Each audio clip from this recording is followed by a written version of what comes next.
was too close to the waterline. When the sea came up, she sank, taking the bodies of the dead with her.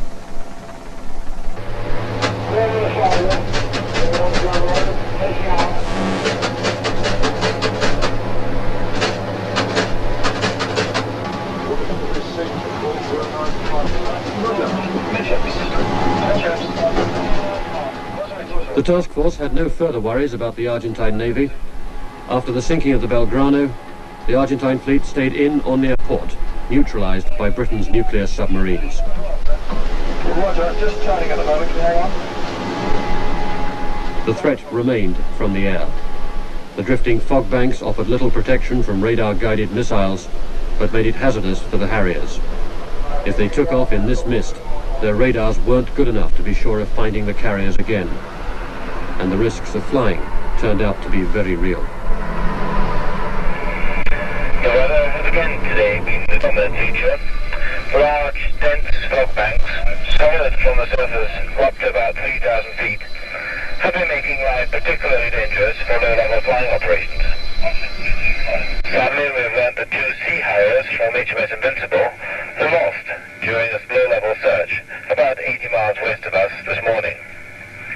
We have no details of the accident, but must presume that both pilots have been lost.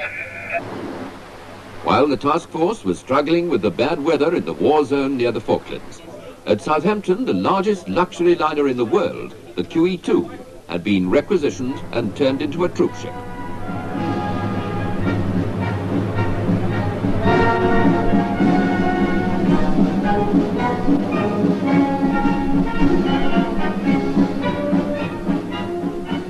On board went 3,000 men from the 5th Infantry Brigade. The 1st Battalion, the Welsh Guards, and the 2nd Battalion, the Scots Guards, were followed by men from the Gurkha Rifles. It was to make the ship a kind of divisional headquarters at sea.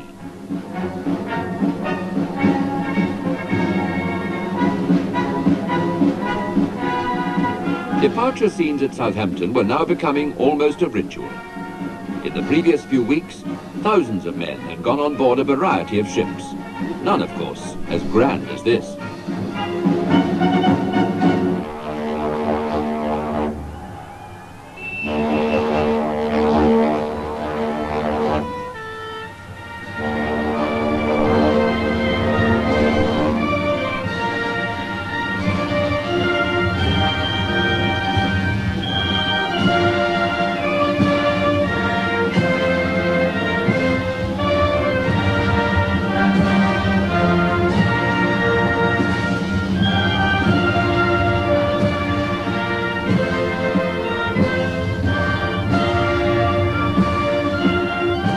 But as the military approach to the crisis was strengthened, the diplomatic efforts were weakening.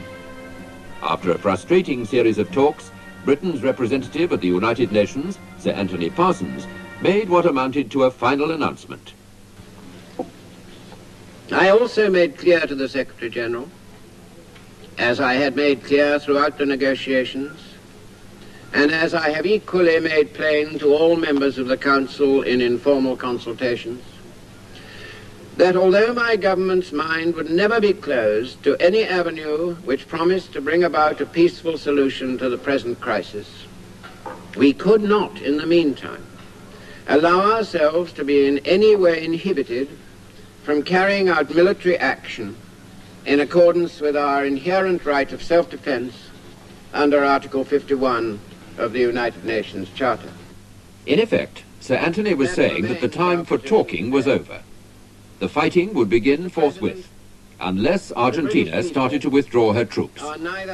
There was absolutely no sign of that. The evidence, in fact, pointed quite the other way.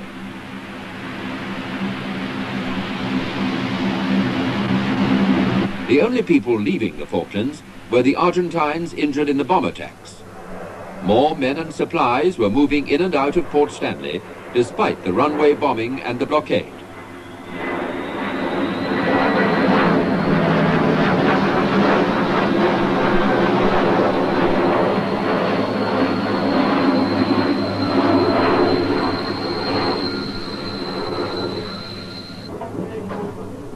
Friday, May the 21st.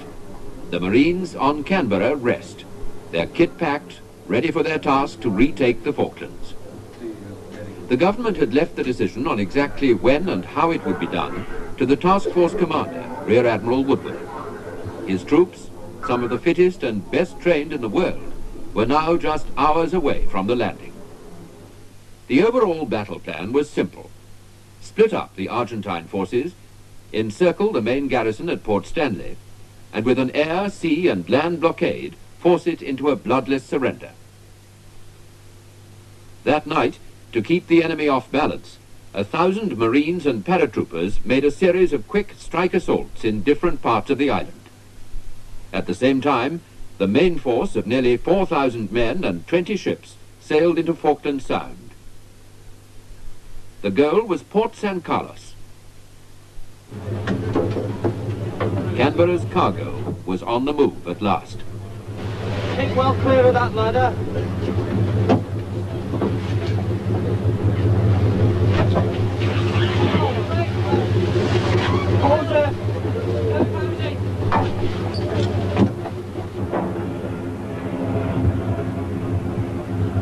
The landing was the moment of greatest risk.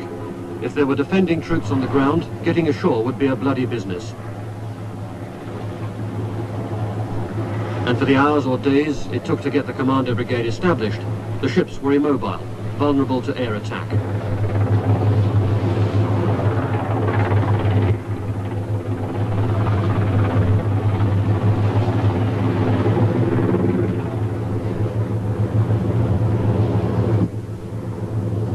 For this critical moment, the transfer from sea to land, the Navy had to throw an air umbrella over San Carlos water, no matter what the cost.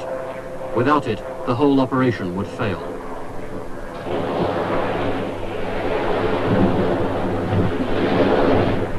There had been an elaborate attempt to confuse the Argentinians about what was going on. Raids all round the island, information leaked in London, they all pointed away from the idea of a single massive invasion.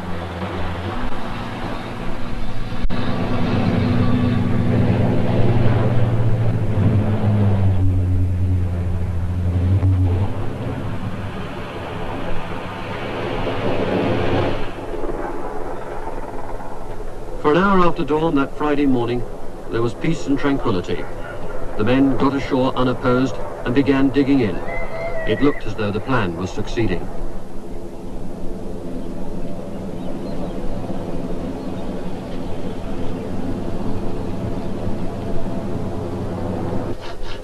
The Falkland Islanders, stoical, undemonstrative people, greeted their liberators in a practical manner by repairing the flagpole.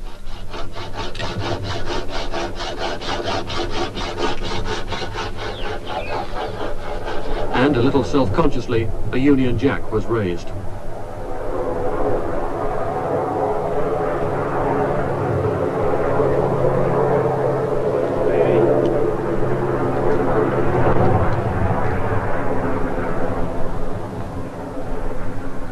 From now on, the islanders were to find themselves spectators at a battle fought for their benefit and waged all around them.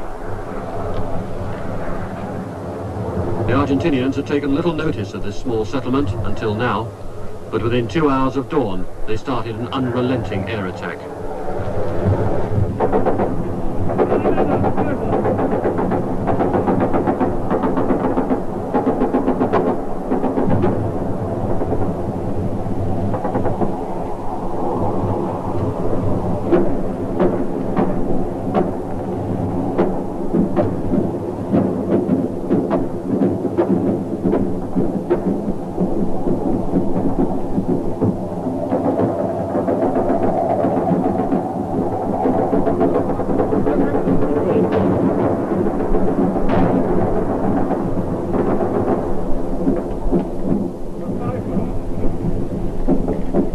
Canberra, large, white and obvious, made an inviting target.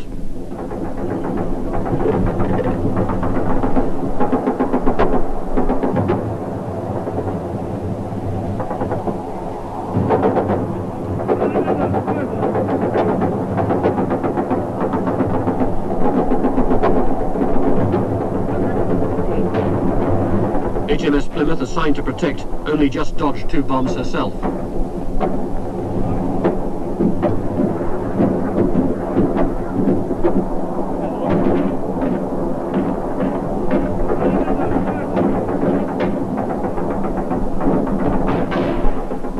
attacking the warships, the Argentinians gave the supply ships time to unload and get the beachhead established. The first items ashore were the Rapier anti-aircraft missiles. By the end of the first day, they'd been set up, but they weren't yet effective. Delicate, precision equipment, it took time to settle and stabilize.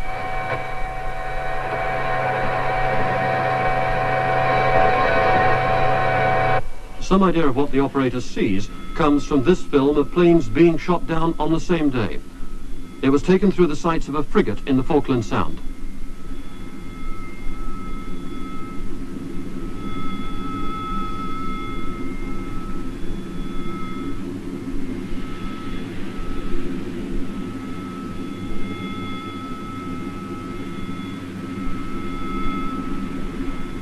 The attacks come at terrifying speed. It needs slow motion to be sure what's happening.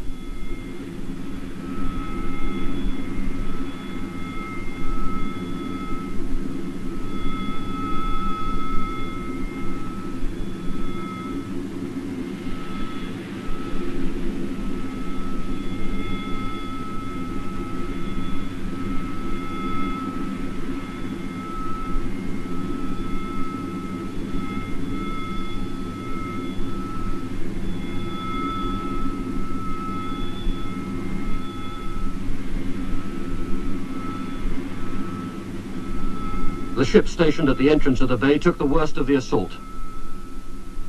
Bombs being lobbed, a near miss.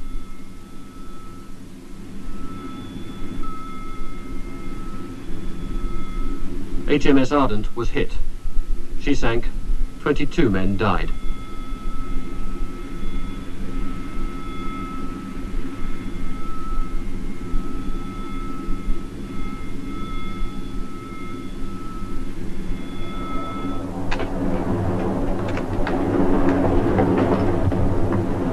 After that first day, the defences were reassessed. Machine guns were strapped along the ship's sides. Even jets, when they dived below the missiles, put themselves within range.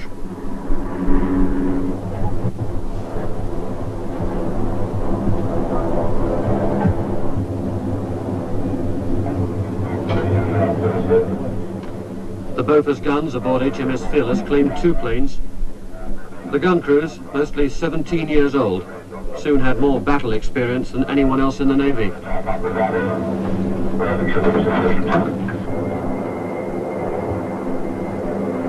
In the next major attack on the Sunday, HMS Antelope was struck.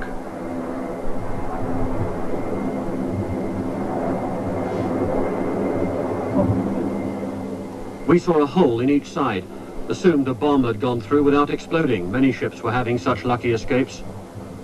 Then we realized the holes didn't match. There were 2 unexploded bombs on board.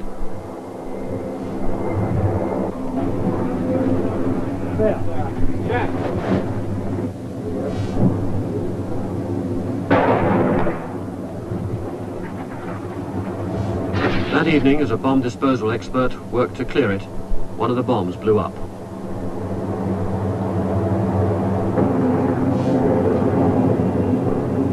Helicopters probed the darkness for men in the water or on the deck.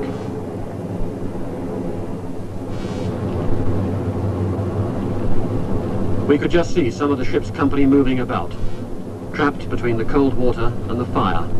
Either could kill. The interference comes from the ship's radar.